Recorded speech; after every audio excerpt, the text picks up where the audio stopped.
There's a certain kind of poetry in fragments, pieces broken free from a whole yet somehow still speaking to the memory of unity.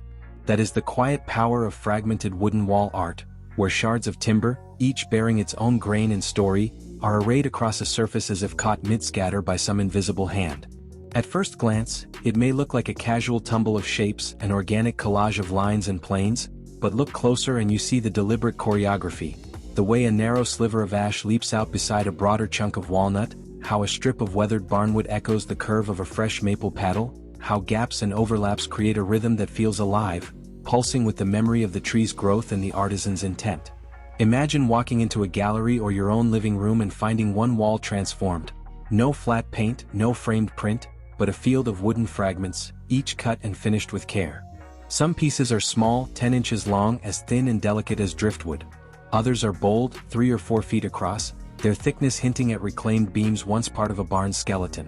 All share one quality: edges honed to a gentle bevel, faces sanded to reveal the grain's every swirl and knot, finishes ranging from raw matte to deep oil-waxed glow.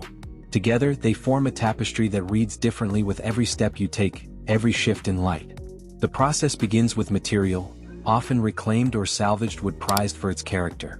Barn boards, old floor planks, gutter boards, fence rails, each carries dents, nail holes, and weathered patina that no new lumber can duplicate. Artists sort through piles of timber, finger tracing faded paint, tapping to find sound voids, selecting pieces that bear both structural integrity and the beautiful scars of time. For a more refined look, kiln-dried boards may be used: walnut with its dark, brazen grain, maple pale and steady, cherry's roseate warmth deepening over years.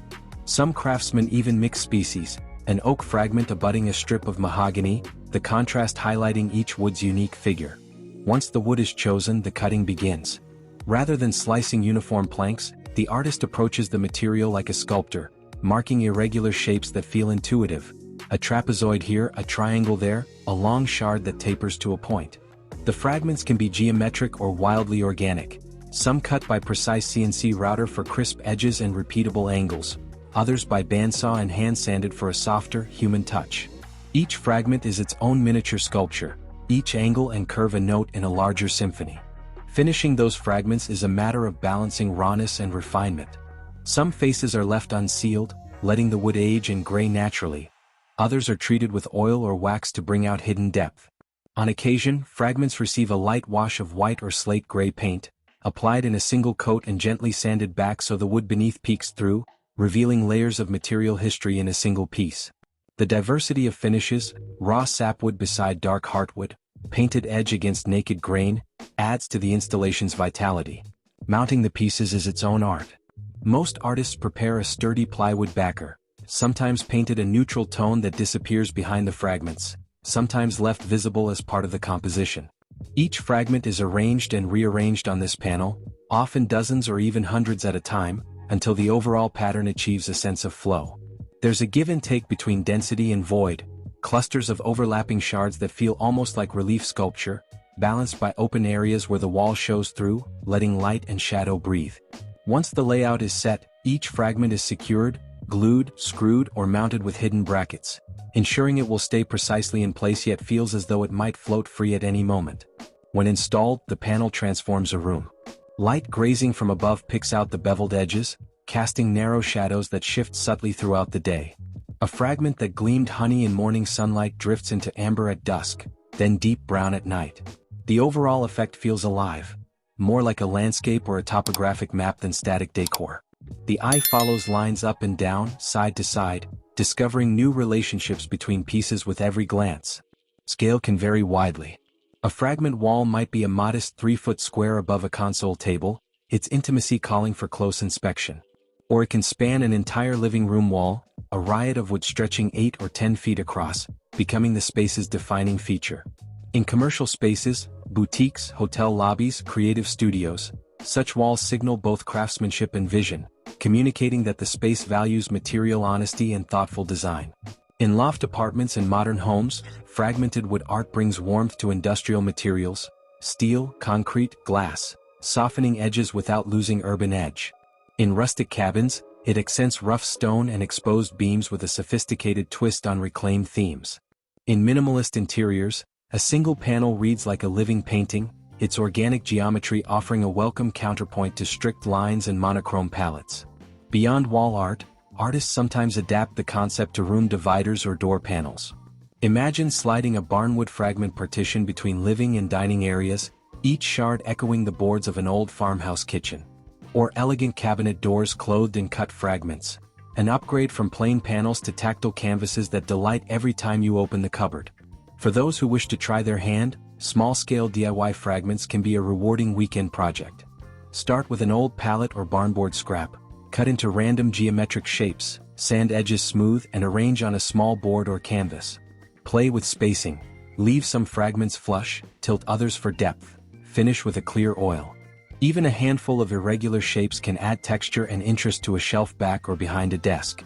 Collectors sometimes enhance their installations over time, adding new fragments to change the composition subtly, an evolving work in progress rather than a static piece. The next reclaimed board discovered at a salvage yard becomes the latest shard, integrated into the mosaic of wood history on the wall. Over years, the installation can grow inch by inch, reflecting both the constant of material and the ebb and flow of creative vision.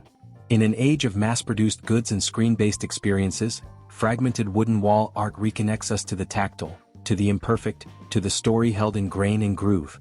Each fragment carries a whisper of seasons and labor, and each grouping weaves those fragments into a new narrative, one that is richly layered, subtly dynamic and profoundly human. And perhaps that's why, when you stand before a fragmented wood wall, you feel not just admiration for craft, but a sense that every broken piece still has its place, that everything fractured can be shaped into something whole again. Fragmented wooden wall art doesn't ask permission to break the rules.